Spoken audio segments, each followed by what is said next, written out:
not 40, is it? There's a drop in gear and don't go anywhere.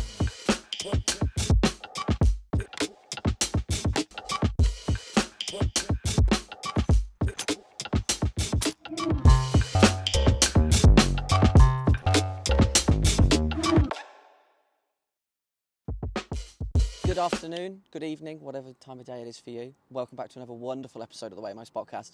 My name's Charlie. Charlie Dashwood's doing the dash cam, and I'm joined by an absolute legend of a guest today, who I've been looking forward to this for a very long time. We've got JayEmm on cars, the man, the myth, the legend. If you don't know who JayEmm is, I don't know what you're doing. Roof down. It's a bit cold for roof down, isn't it? Nah. Well, I always see people in like modern M3s and M4s, convertibles, with the roof up constantly, even if it's like the middle of summer. Yeah. I don't know if they're just scared of damaging a roof or something. It doesn't really make much sense to me. It's probably so you can't smell the weed. Yes, yeah, very true. Very true. You are by far the guest I've been the most anxious to have on. Anxious? Yeah, definitely. Why anxious? Because you're the bloke that's been on of anybody that I've seen on the TV in my bedroom, it's been you the most. Oh. So it's like, oh, he likes me. I'm fucking phoning Johnny Smith and telling him. See, Johnny Smith, I remember being the one with funny facial hair on Fifth Gear. And then, yeah, I got into Johnny Smith quite recently, last 6 months. I was binge watching his Car Cave series and stuff. Yeah. But yeah, Richard Porter that was crazy. Sitting with Richard Porter and talking about Top Gear with him. I had to cut most of it out. We waffled for about an hour and a half about Top Gear.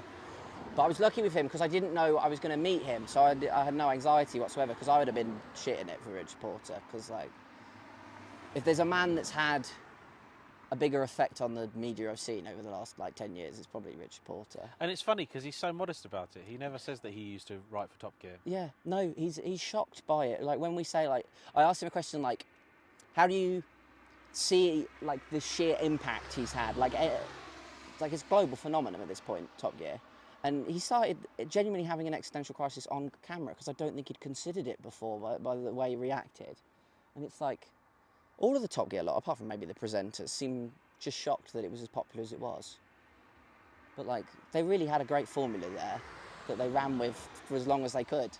Maybe a bit further than they could, to be honest. I think they did take it further than they could. Yeah, they did have a good sign from God of where the button, like, there's the last button, let's stop there. They kept going.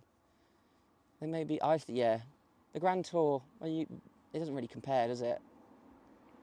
Grand Tour had some moments. Yeah, these are the exact words I used in the car when me and Charlie were talking about it. It had its moments, it had some highs. And in fairness, I think we give Top Gear an easier ride than we should. Oh, we do, because it took about 2 or 3 series to really get into its Yeah. stride, and the last 4 or 5 series were wonky.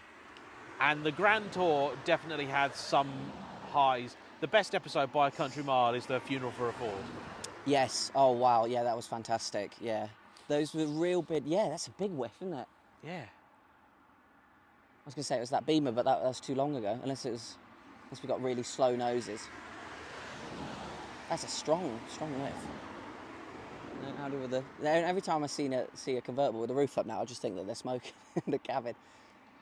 It's one thing that amazes me these days is the number of times you'd be driving, you'd be behind a car and you'd be like, yeah, geez, lads, I can smell it in here. Yeah. Like, it's escaped your car, it's got through my cabin filter and in. You're like, it is not as subtle as you think it is. And they've got their windows up as well. Like, maybe they're putting it in there, oil filler or something. Are we started, or are we? Yeah, so we like to just right, start rolling, Catch you with your trousers down almost. It's the always be rolling, especially with the cars here. You never know what's going to come past. It's very informal, isn't it? Yes, yeah, we love it. I will do the intro at some point. Normally Kaisha's here to remind me to do it, but I like to put it off. And thumbnails. Yeah, thumbnails. We've had so many arguments about thumbnails. I hate thumbnails. Yeah, so do I. I'm forever forgetting the damn things. Yeah, well, because I think at the point that we're at, just a screenshot from the video isn't a bit of enough, because it's like, what are they doing just sat there like that? And I don't want to sit and cut around a picture of me with my face with my teeth showing or something. Like, you see all these videos on like how to do a great thumbnail and whatever. I'm like, I don't care. I don't want to do any of this. Does anyone do any of your YouTube work, or is it all you? No, it's more or less all me. I do have an editor who I sort of deploy strategically. Yeah. So in about a month or so, I'm going to be away for about a month. So what I'm doing is working like a madman Yes. up until the point that I go, and I will have done enough content to cover me for while I'm away. That's what we're doing at the moment, actually. Yeah. But what I'll do is I'll send him the raw footage for a whole bunch of stuff that I haven't got around to. So when I come home, I'll have like a 10 edits sat there that I can just go through and check, and I'll make minor tweaks. But at that point, rather than it being 3 hours to edit, it'll be like 45 minutes, which just makes a huge difference.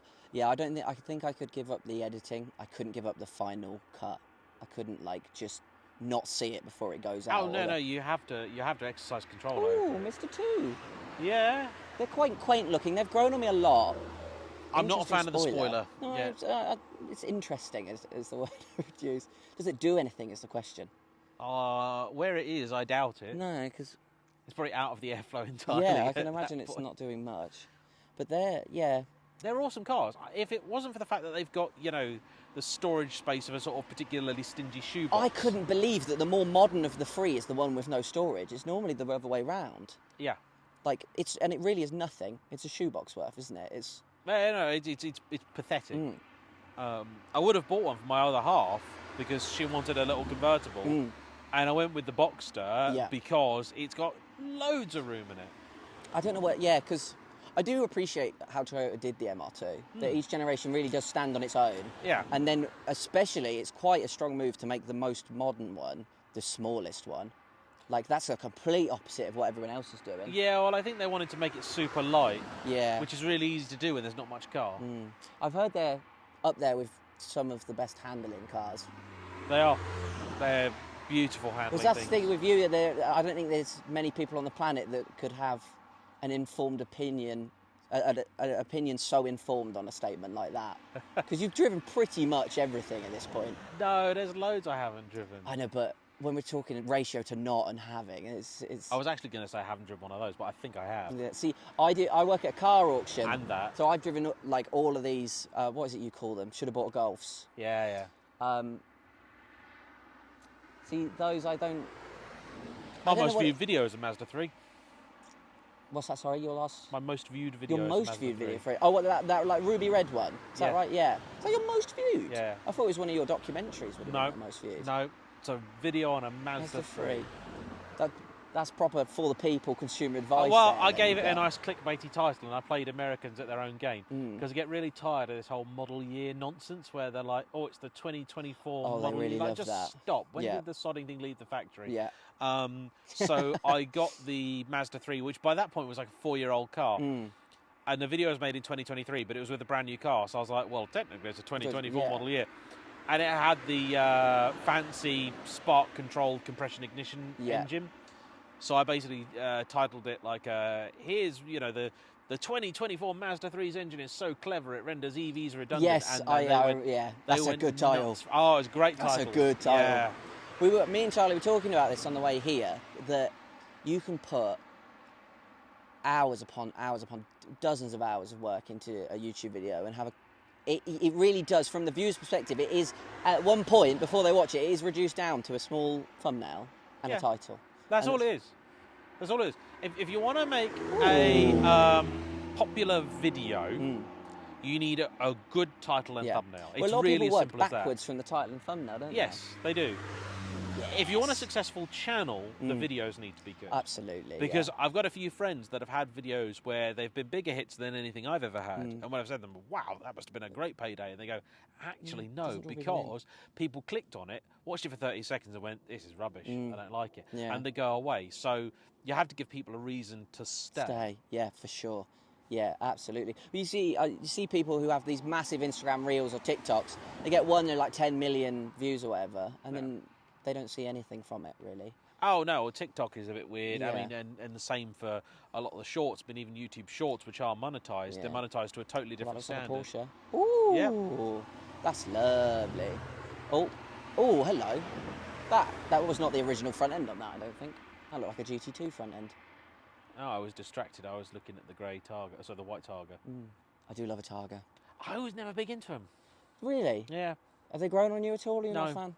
Because No. Charlie was saying that he wasn't, and they've grown on him. Because I always love it. I think that metal strip just adds so much to the... I like Targa tops. Just not the... But not the 911 Targa. Oh, okay. That's a funny one. Well, where'd you put the roof? I don't know. I've never owned a 911, if I'm honest. Do they not have a spot for it? Because in my MR2, you take it off, you put it behind your seat. Of course, you've got seats in the back of those. Yep. Again, pointless seats. I didn't really... I learned today that BMW i8 has seats in the back. Yeah, the coupe does, yeah. What? Why? They are useless. Yeah, my TT, you could only fit people in the back if you drove with the boot up. Like, ludicrous. I don't understand it. There's a few cars I've driven. I think the Hyundai Veloster was one where, yeah, if you're not careful and you've got a tall passenger in the back, you basically smash their head through a window. Yeah. Yeah, it's not. Death by boot lid. That's not a glorious way to go, is it? No, it's not. Have you considered, maybe for the two of you to film, just getting a sort of series of pulleys and strings? We were so you can thinking a just sit shock here? collar. Oh, yeah? Yeah, so but I feel like we get Vayon coming past, I'll get excited, he'd be on the floor, and we'll just... Oh, yes, K11 Micra. I couldn't think of a car I'd be less keen to own. I got left one of That those. was K12, sorry, I think it's a K11. I got left one. Yeah. We'll have a free car. A chap bought my Gallardo off me, and Yeah. he was struggling to get a train down that was even reasonably convenient. So he Yeah. said, do you mind if I just bring a car down and leave it with you? I said, yeah, sure. Went and pick it up like a couple of weeks later. He's like, No, leave it with no, you, leave it with just leave it. I said, what? He's like, I got loads of cars in the yard. I'll just bring one down. Right. And he brought down this lovely little blue Micra, Yeah. and I drove it for a bit, and then it stranded me on the side of the maybe that's why he left it. M25. Yeah. Oh, that's not a great place to be stranded either. No, and the genius AA guy who came to rescue me, after the car had been sat there for an hour, whatever had gone wrong had fixed itself. And he was like, oh, you can drive it, And I said, Oh, no, no, I'm not so no, sure. no. And yeah, we drove it for about a mile, and then it broke down where there was no longer a hard shoulder. Ah, yes. We're You on should this know better. smart bit of the motorway. And then when I managed to get out of him why he hadn't just towed us in the first Yeah. place, we found out that his towing thing was broken. That's it. So it's like, okay, cheers, Yeah. thank you. Now I've got to sit with the car obstructing a lane. Yeah. On And a me dumb stood in a motorway. field with Yeah. no cover on a very hot day, whereas before we'd been on the hard shoulder, With not cover. interrupting anybody's day, Yeah. with cover, safely off the road. Damn. But, you know. Do they compare to because Kaisha has a K11, Yep. and it's absolutely fantastic to drive. Is the K12 the same, or I don't think that was a K12, wasn't it? yes? I don't think I've driven a K11. Have you not? No, I've done a K10. Okay, so I've heard the K10s aren't great. It was adorable. It was like a 1990, so like the really last of the K10s. Yeah. And it was, I Fuel think, injected, maybe I the presume. base model with like a 1.1 litre engine, and about 27,000 miles on the clock. Oh wow. Been owned by some lady who bought it and just took it to the shops and back every day Sound good. until it got to the point where she basically couldn't get in or out of it Oh, anymore. okay. Yeah. And then took it to a scrappy. Targa. Right. And the scrappy basically said, please, Keep this. Don't spare He this. said, look, I'll give you the money that I would have given you to scrap it, Yeah. but can I'm you not not gonna scrap it? yeah. Because we can sell it and make some money. And so he did. And yeah, it was, That's you know, good. it was adorable. Yeah, I do like a K10. The engine on the K11 it's just fantastic. You can rev the absolute life out of it. It loves it. It don't go anywhere, No. but it makes a great noise, and it's a fun little thing. But yeah, Yeah. K10s, they're few and far between these days. Yeah. I think there were a lot that got bowled out by the scrappage scheme. Oh, yeah. They're but, prime like, what scrappage didn't, fodder. yeah. Well, it's like the Focus Mark 1, there's Yeah. 10,000 plus of those left to... Well, it didn't help they did like to rust. Oh yeah, funny enough, I got gifted one of those, and it was my ex-boss, and he was like, oh, you can have it for free, because I was going to scrap it. But he said, get it MOT'd at the place opposite us, don't take it anywhere else. I'm like, okay, I'm not going to do that, because God knows what's wrong with it. Because I was trying to be sensible. So, and the first red flag is when he tried to drive it to my house, the auxiliary belt snapped. And it was stranded in a car park for 2 weeks. It turned out the idle tensioner had seized, so I had to replace that. Then the belt. Then I spent 200 quid on rubber, because the MOT was exempt at this point. Tyres were bowled. He had a 5 litre jug in the boot that he'd been filling up the coolant with, because it had a coolant leak. So I was like, right, I'll fix the coolant thing, because it was like the thermostat had cracked or something. I was about 500 quid into it, took it to the MOT centre, and he put it on the lift and it snapped in half. Well, never forget the old saying, don't look a gift horse in the mouth, but do check its service history. Yes, absolutely. Well, it didn't have a service history. That would have been another. Yeah, that's Do It's check because its- if it had, it would have been a catalogue of Yeah. sin. Absolutely. Well, the 5 years of dodgy MOT should have been the first warning, really. I But it was a 2 litre. It was lovely. about a year or two ago a RAV4, the last of the 3 doors. Oh yes. For my other half, and those are chronic for rust. And the worst thing is, you try and find one, and you see one up for sale, and it looks all pretty decent and everything, and we knew which one we wanted, and you then run the MOT history, and you'll see, like, for 5 years, advisory on corrosion, advisory on corrosion, advisory on corrosion, advisory on corrosion, please. no advisories. And you message them and go, oh, did you do some work? Did you fix the corrosion? No. You go, right. But it's mysteriously got a clear MOT now. Yeah. And so in the end, the one we actually bought was on 200,000 miles, more or less. Yeah. But had one owner for donkey's years. Yeah. And they had always taken it to Toyota. Oh, wicked. Okay, Yeah. that's good. There'd been about 3 or 4 times where it wasn't a Toyota, which I thought would have been the recent history, but that was actually in the middle of its life. So even at 196,000 miles, whoever had it was getting it serviced and MOT'd by the Toyota garage. That's good. And I thought, if anywhere is not going to do a hooky MOT, It's Toyota. it's a Toyota main dealer. Yeah. So I figured, actually, we can at least trust it to not be crusty, and it's not crusty. Yeah. It has just cost me £3,500 Ooh. to fix the other problems. Oh, okay. But they weren't. I killed the clutch. It was parked up on the driveway for a bit because I just had to get some stuff done. And then I left it for about 6 months, and the brakes basically welded themselves on, and I killed the clutch. Oh, that's a doing shame. it. Yeah. Damn. I mean, I roasted the poor thing. I think it might have been its first ever clutch. Oh, really? Yeah. We have parked in the wrong way. We should put the Ferrari at the front, so we could have got that on there. So what is the Ferrari? I'm bad with because they're all just numbers and letters to me. 550 Maranello. Okay, so this was the Maranello the one where they fixed all the issues, or was that the Maranello S or something? So, the Maranello came out in '96. Yeah. In Ferrari speak, they'll probably tell you it's not the replacement for the F512M, which is the last of the Testarossa line, but it totally was the replacement for the Testarossa, effectively. Yeah, they do that a lot. Like the the most recent one, the 296, 488 and the 450, 458 and the 488. It's the same car. Yeah. It's a facelift, but they changed the name because they're No, Italian. but between the F512M, which is the mid-engined, weird-looking thing, and then the 550 is like total clean break, like all new, new engine, new chassis, everything. It was a return to like the formula of the front engine V12s, and then great car, very cool, people loved it. Yeah. And then what came after is the 575 M, also the Maranello, I think technically, which is a bit confusing. Yeah. And that's the one that people didn't like because they basically cocked it up. And what they did was they listened to the customers, which is a foolish thing to do. Oh, yeah, no, I remember this story now, yeah. Yeah, and so eventually they then did a handling pack for it, which basically I think returned it to what the 550 was in the first place. And the thing I never understand is that everybody more or less agrees that the 550 was the much better car out of the box. They're also all manual. Yeah, because a lot of the later ones came with the... Was it an F1 at that point? Yes, Was it? Okay, so this would be mega early F1. In fact, that should have been offered with the F1 box. Right. There is, in fact, a little hole in the dash for the display for the F1 box that does nothing. Which I only found out when the guy from Ferrari told me, and I was like, actually, you know what? I never realised that there's nothing. I just thought I was waiting for that day when something really a light bad comes up on there. Yeah, it's going to be a picture of a little car on fire, you know. But no, it'll never tell me anything. That's good. But yeah, a lot of the 575s are manual, and I don't think they're quite as good looking either.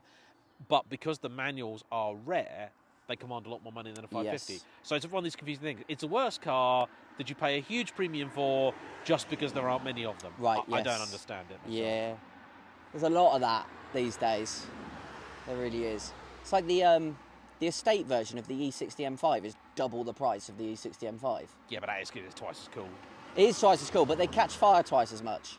So I remember my friend called me and said, I'm in Ketchner, there's an E60 M5 estate here. I'm like, that's crazy, there's not many of those left because they all caught fire. And he went, you won't believe this.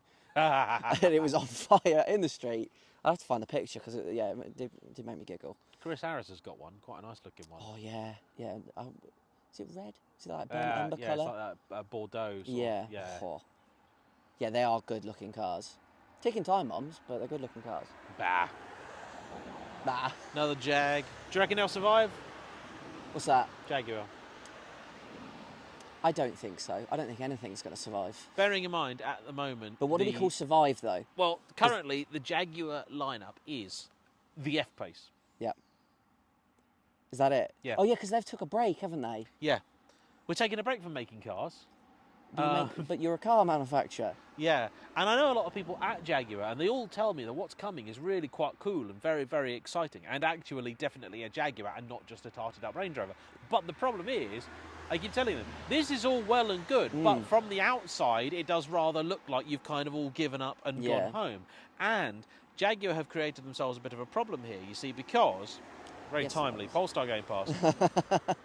I saw like the Polestar 4s the other day, the ones without a back window. Yeah, funny decision there. Yeah. It should tell you everything you need to know. That even Tesla haven't gone, no, back windows, we can get rid of them. Yeah, I don't need those, no. So, the problem is, of course, your vast majority of Jaguar customers, like all car customers, will have cars on PCP deals or finance of some description.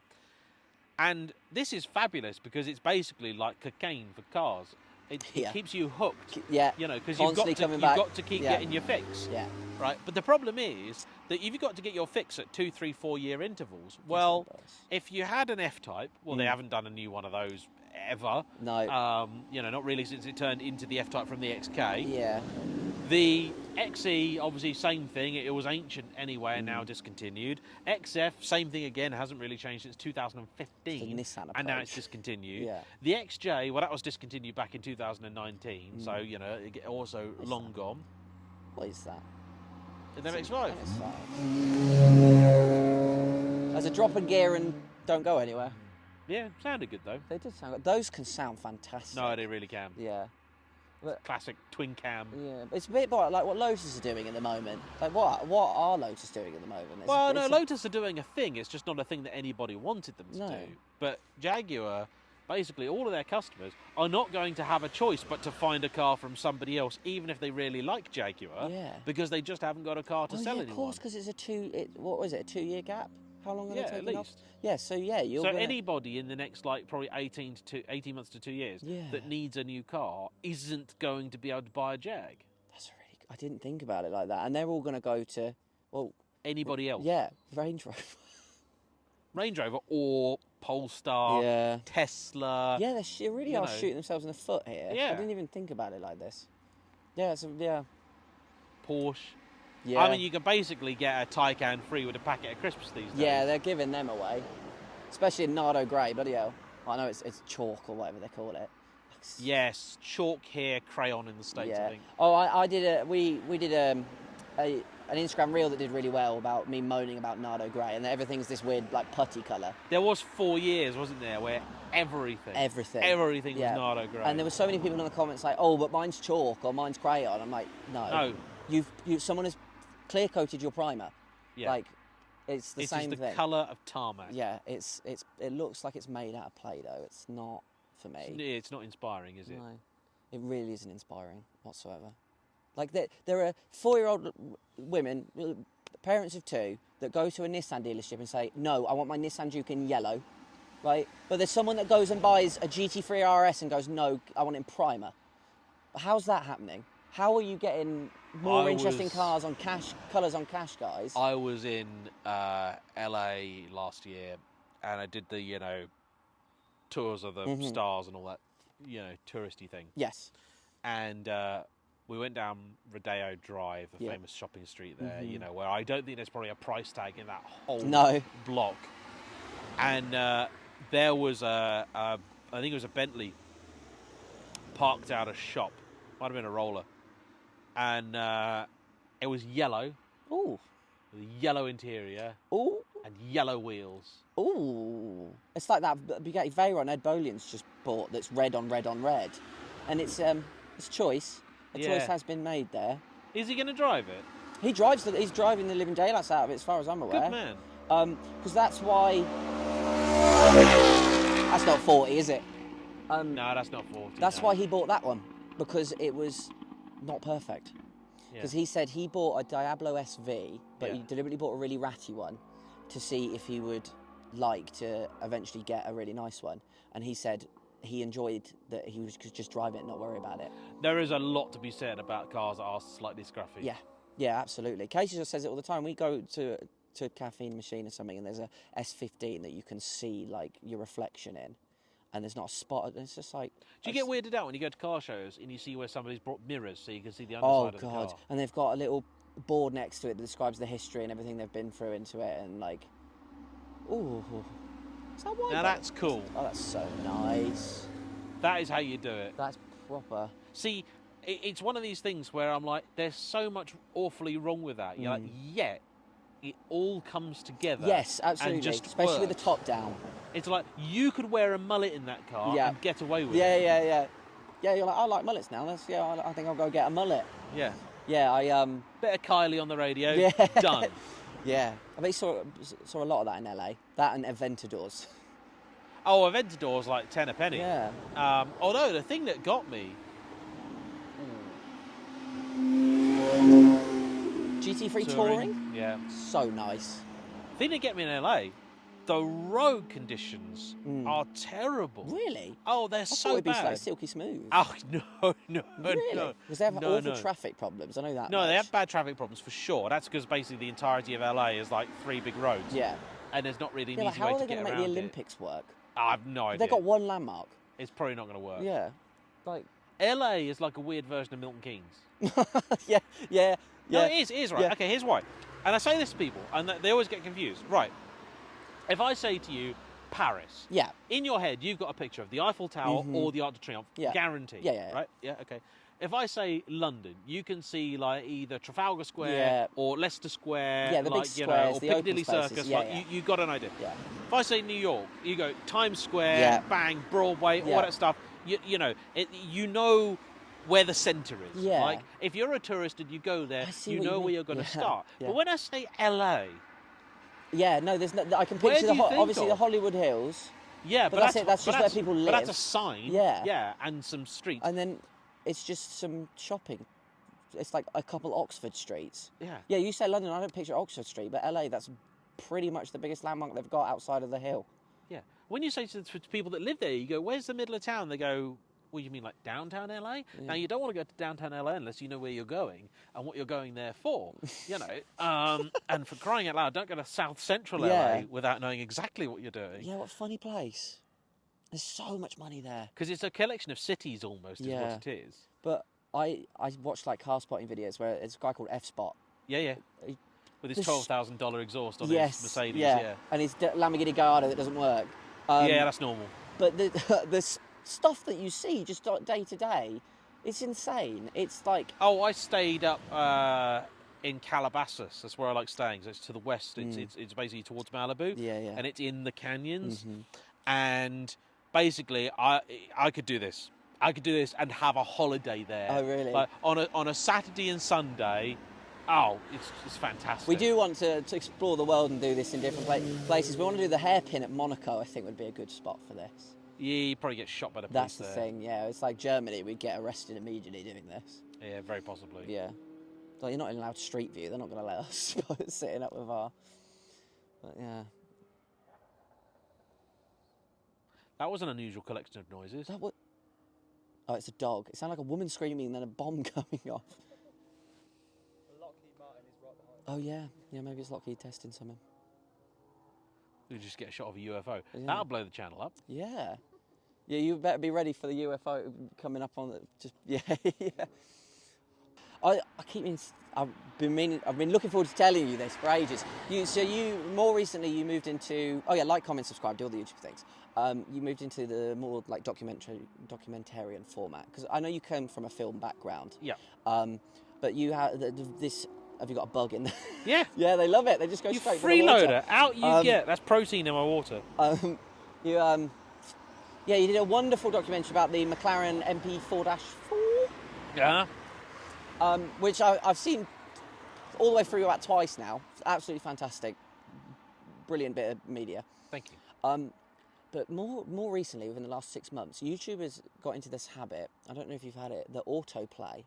Every video it autoplays is slightly longer than the video before it. I turn autoplay off. Oh, okay. So I like it because normally it's before I fall asleep, the first 2 or 3 are relevant to what I'm trying to watch at the time. But then when I fall asleep, the videos get longer and longer and longer until I'm woken up by you about 6:30 in the morning talking about the McLaren MP5. And I'm in like I'm in like a daze at this point. Like, what's going on? I was wondering where all the views were coming from on It's this old just video. me. Now I know it's you Yeah. falling asleep. That's fine, as long as you let the ads play in your sleep. That's all there right. we go. Well, I'm a YouTube Premium subscriber. So Oh, you're getting, yeah, all right, near enough. So here's something funny. I was filming a piece the other day with a lovely chap called Rich, who's done a few videos with me previously. And he said, I've got an idea that I want to pitch you. And I was like, okay, give me your idea. And he goes, right, so it's basically pretty simple. He said, what you do is you find a sort of half-decent bit of road when something's going on, and you just basically pitch up in a couple of chairs and just film stuff going past and talk about it as it goes past. He said, I think that would work really well. Yeah, I've heard good things about that format. So I said to him, I was like, I let him go for about 5 to 10 minutes. And this is on like Thursday or Friday. Oh, wow, okay. I was a bit worried someone beat us to the punch there. And so I said to him, I was like, it's a really great idea, Rich. Honestly, it's a fantastic idea. So fantastic, in fact, that someone's already thought of it and beat you to it. You should get him on, because he'd make a fantastic guest. Yeah, absolutely. We He's were awesome. hoping you had some recommendations. So did he come up with this himself, or did he see us and subliminally... No, I think it was his own volition. That's why I jumped on it so quickly, because I really thought it's so when you said about it, I was like, surely someone else has done this already. I couldn't believe it. No one's done it. Doug DeMiro's got... So I was watching Doug DeMiro in the shower, which gave me the idea, and he got awfully close. He really got awfully close. So what they did is him and 2 of his employees at Cars and Bids, they stood at the side of the road outside of their office. Was it him and Ken and whatever? Yeah. And the joke was one of them doesn't know anything about like modern normal cars, and they would point at this normal like Cadillac and something, and he'd have to try and name it, and then you wouldn't know what it is. A big red X would come on the screen, and they'd move on to the next car that they'd point out. And like, you're so close. You're so close. Honestly, the American car world is terrifying, because, we could be doing this in the States. Someone come on and be like, oh, that's, we'd be like, that's an old Mustang. Yeah. And they'd be like, that's a 64. Oh, no, they are No, it's a 64 and a half. You're like, yeah. what? How? They're like, oh, because you plane see, on that year, they narrowed the size of the pinstripe down by a third of an inch. Yeah, they really like their years. Oh, they really love like their their model years, years. yeah. They are hooked. And they're saying something's one of one just because they're the only person that got the automatic cruise control in that colour. Oh, like, yeah, one of one. It's not one of one. Very, very I mean, American technically it's thing. one of one, but so's this shoe. Like, there's a running theme in the Lotus world, because for like a very small fee, you can get Graham, the archivist, to produce a certificate saying that your car was X of this number built in this year, and invariably it will wind up as your Elise is the only one built in Mad Boy purple with a red interior you're paying someone and to say it's a one-on-one, aircon, but normal windows, built on a Tuesday afternoon by a man called Derek. And then there isn't one that isn't one of one. A one of one. Yeah. Yours is the only one with this specific VIN number. Yeah. In fact, did you know the most common of all Pagani Zondas is the special edition? Yes, 25 because they're all bespoke, aren't they? Yeah. Because they're not actually Zondas. Well, they are, but it's like the LH, or they do it with Koenigsegg's now as well. Oh, yeah, yeah. They have their own name. I got to go out in a Koenigsegg recently. What was this? It was a Chimera. Oh, okay. It was very cool. I don't know how I feel about it. And from an engineering standpoint, it's absolutely incredible. Oh, it's a funny looking thing. This is the one with a mad gearbox that's like an auto and a manual all in one. Wait, do they have the... I thought that was just a CC8S tribute thing. The Chimera is basically a mix of like three different cars all in one. It's quite a thing. It is quite... They've got 8 cup holders? Is it 8 cup holders? Yeah. Pass. 2 for each driver. Yeah, 2 for each driver. 2 for each seat has 2 cup holders, 1 heated and 1 cooled. Now I need that in my life. And you can fit 4 carry-on bags in it, like suitcases. Where? I don't know. I think if you open the door, it's in like you know where the Carrera GT had the weird things in the door, and stuff like that. Like I don't know how they did it, but it's because it's only like a 3-cylinder, I think. Oh, you're thinking of the Chimera. Oh wait, what? What one are you? What? The Chimera. Is that different to the Chimera? Yes. Oh, I can't deal with this. Koenigsegg is a confusing enough name. that is when I knew I was into cars. I was really into cars as a kid. Is because I couldn't do they, there, and there, but I could spell Koenigsegg at the drop of a hat. There was a kid in my class at primary school who, at the time, we referred to as a little bit slow, but probably did have something developmentally going on with them. And you would say to them, and bearing in mind, you know, we were probably like year 2 or something by this point, you would say to him, like, what's 2 plus 2? And he'd just go, no idea.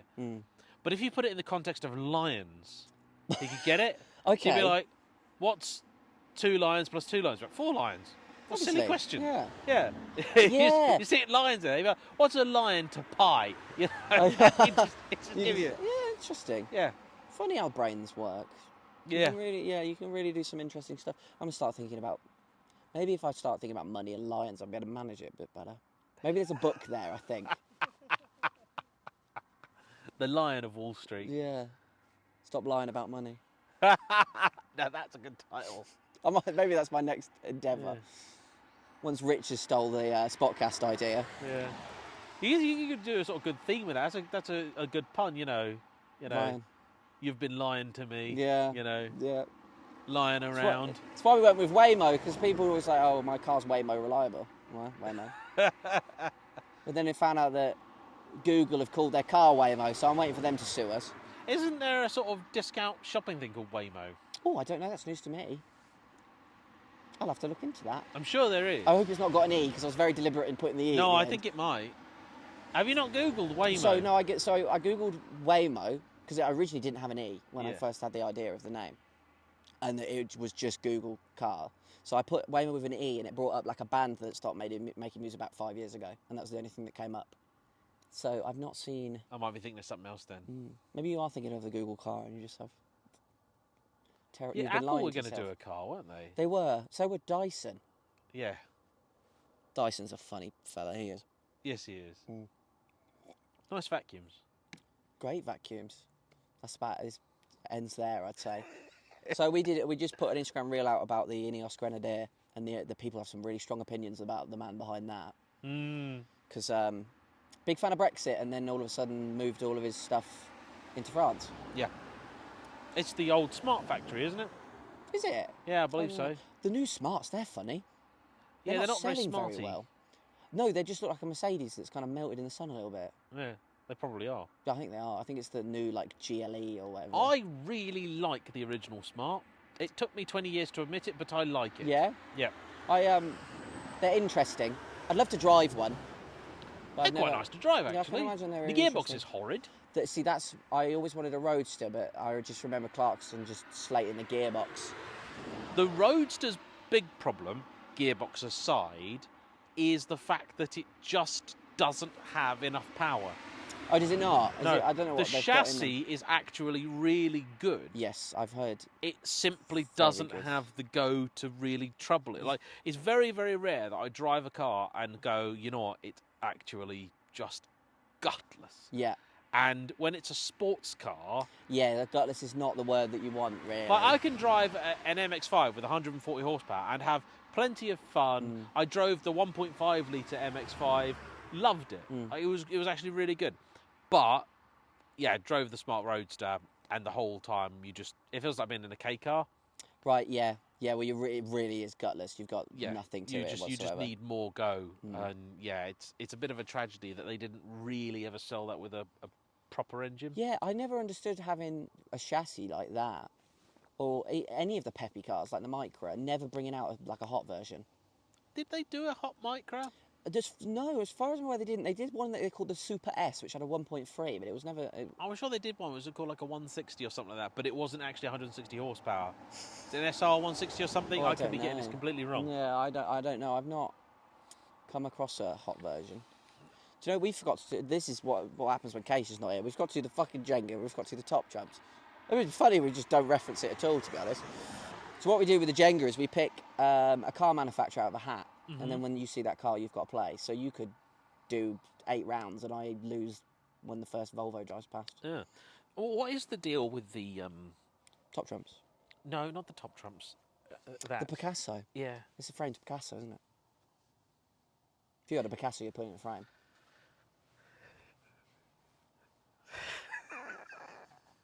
Finally fucking got someone.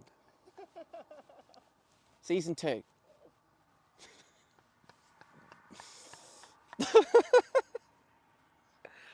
Yeah, you're all right.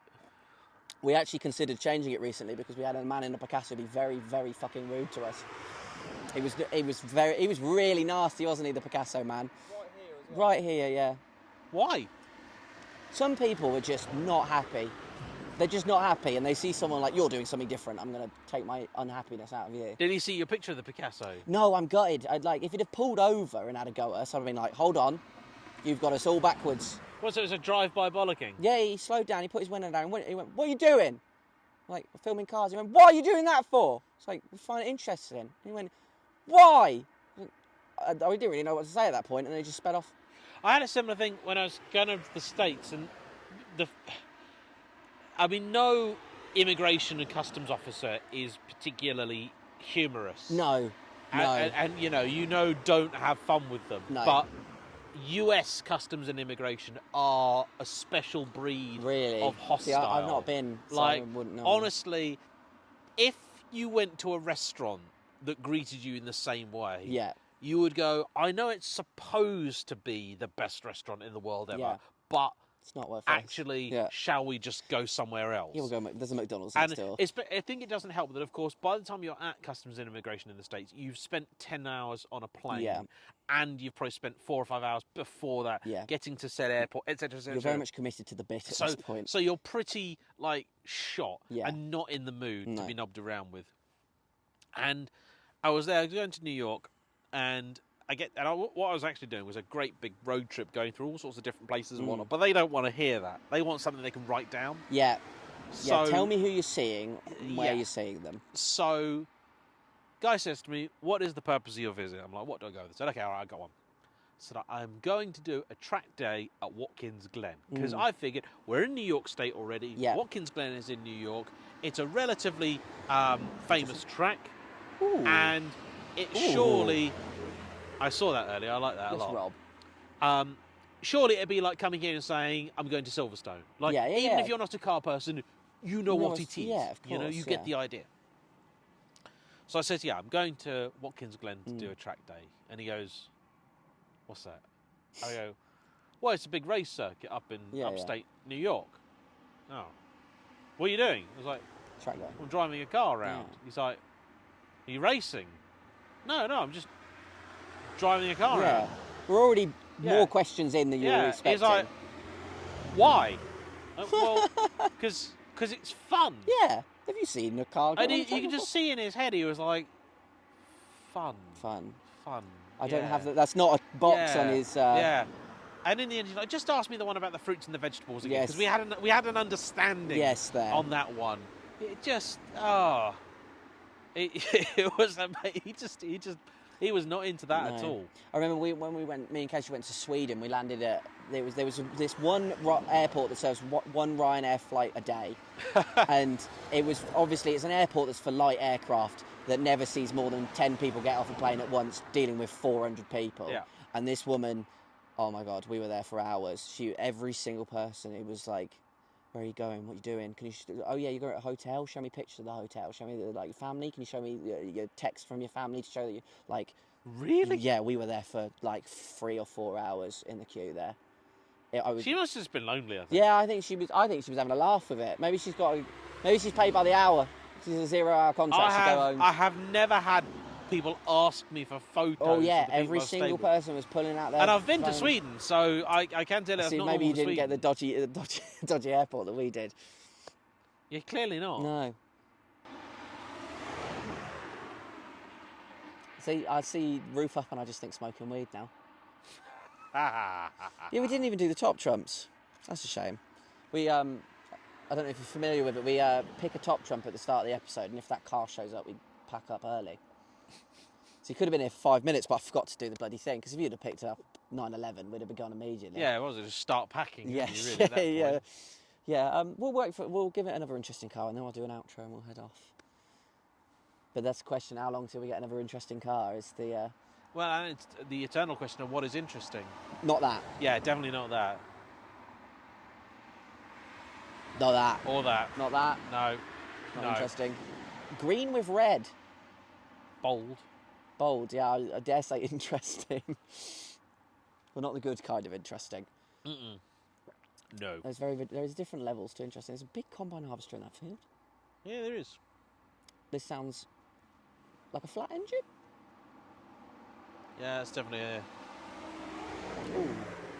I think an aero kitted rather than a GT. Ooh. I didn't even mention at the start that we're outside of the Porsche evening. Hopefully they've worked that out from themselves. Going off your wonderful shirt as well. Oh yeah, a bit of trap music. I'm not a fan of the Skodas or the Seats, or they all blend into one now. All the Volkswagen Audi group stuff. To be fair, as do 911s. Yeah, they definitely have. But yeah, it's kind of the point, wasn't it? It's just keep it the same constantly, forever. It is only when you actually start to try and explain them to somebody that doesn't understand them, you realise you're like, oh my word, this is so confusing, isn't it? Oh yeah, no, yeah. See, no, there's you're trying to explain to someone. Oh yeah, no, that's not a 992.1 GT3 RS Club Sport. That's a 997.2 GT3 RS Club Sport with a YSAC package. Yeah. Like, sorry, it's like they were the worst for especially the 996 generation when. No, they had a 964, but a 964 was also the name of a 911 generation, but it was also its own standalone car. Mm-hmm. And then they had the 944, and then they had the 924, but then the 924S was the 944 engine without a turbo, but then there's a 924 turbo, which is a different engine, which is a Volkswagen engine with a turbo. No, it's a 944 turbo. Is there not a 924 turbo? I don't think so. Because yeah, the 924 was basically, because it was designed as a VW, and had a VW engine. Yeah. But I believe they had a contract that stated they would supply 100,000 engines, but it happened to be really successful. And also, it's kind of tricky for them to sell a car that was built as a VW with a VW engine as a Porsche. That was a bit tricky. So they did the 944, which had a proper engine, which is basically half of a 928 V8. Oh, okay. Oh, really? Yeah. Oh. And then they did the 924S, which had basically the 944 engine in it. And it's actually a bit quicker because it's lighter. Oh, really? And then the 944 evolved, and the 944 had a turbo. They did a 924 Carrera GT. Yes, even more confusing. Yeah. And yeah, then the 944 turbo, the 944 S2, and then you had the 968, and then running alongside all that, the 928 as well. Yeah. See, I can deal with that. The one thing that really does my head in is Mercedes. So if you take three random numbers, like 928, that becomes one number, 928. I can remember that. If you take three random fucking letters, it doesn't become a word. I can't remember it. Is it SLC, GLE, GLS, GLS? No, it's the old ones. The old ones get me, because someone's like, it's a 190 or it's a 450, and then you go like, it's a 600, you're like... Yeah, and sometimes it actually makes sense because you're, oh no, it's because it's 4.5. You go, but then you have stuff like the 450 SEL 6.9, and you go like... You get two cars that are almost identical that are like 300 numbers apart, and I don't know what's going on. Yeah. And wow, on that Boxster, I think we should call it a day because my poor eyes. I don't think we're going to do this spot again. It's very well, maybe. It's a shame we came up with this Spotcast idea so late in the summer because now we're running out of time. Running out of daylight. Well, you're going to need something to do for winter. Well, we're stocking up on episodes, we're hoping. And then we're going to do some cold episodes, I think. Get wrapped up, get some hot cocoa or something. But yeah, you've been absolutely fantastic. Oh, that's all right. Thank you so much for joining us on our little dinky little motoring show. The side of the road. I can't believe the amount of people that are just like, yeah, all right, I'll sit at the side of the road with you. But yeah, thanks so much for watching. Like, comment, subscribe, do all of the things. I've been Charlie. This has been Jay, James, Jay. I didn't even ask you. Whatever you want to call him. Cars, Mr. Cars. That's been Dashwood. Yeah, goodbye. Bye.